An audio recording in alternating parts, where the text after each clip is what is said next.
Hello student.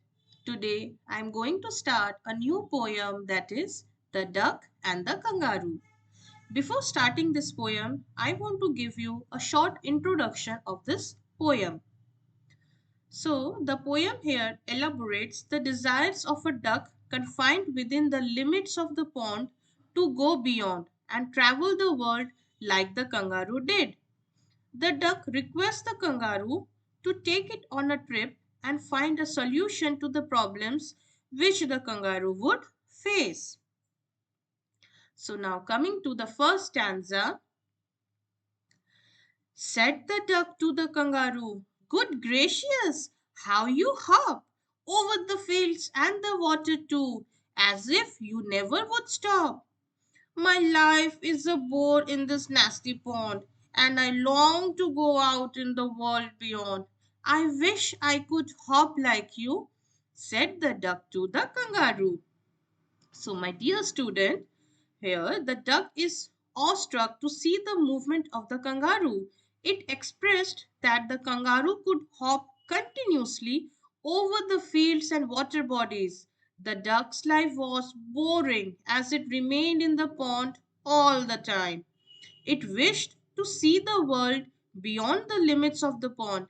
It wishes that it could also hop like the kangaroo. Now, coming to the second stanza, "Please give me a ride on your back," said the duck to the kangaroo. "I would sit quite still and say nothing but quack the whole of the long day through, and we would go to the Dee and the Jelly Bowly, over the land and over the sea. Please take me on a ride, oh do," said the duck to the kangaroo. So, student, the duck here requests the kangaroo to give it a ride on its back. It promised that it would sit quietly and would just quack all day. The duck lists the places that they would visit as D and Jelly Boli. It adds that they would hop over the land and the sea. Now, coming to the third stanza, said the kangaroo to the duck, "This requires a little reflection. Perhaps on the whole it might bring me luck.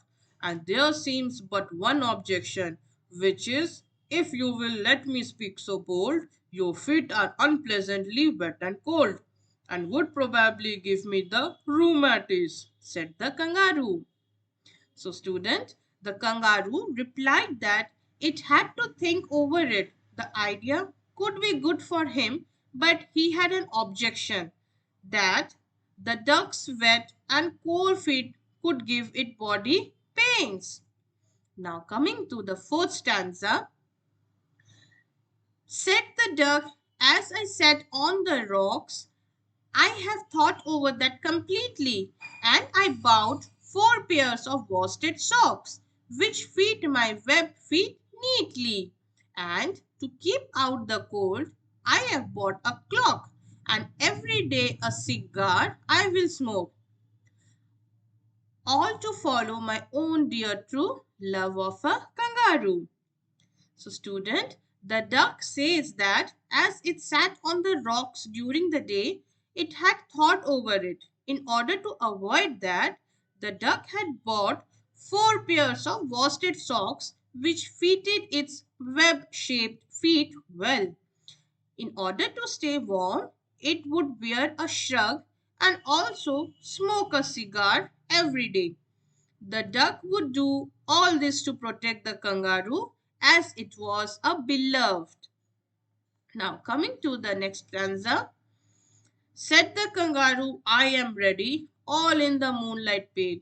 But to balance me well, dear duck, sit steady and quite at the end of my tail." So away they went with a hop and a bound, and they hopped the whole world 3 times round. And who so happy, oh who, as the duck and the kangaroo?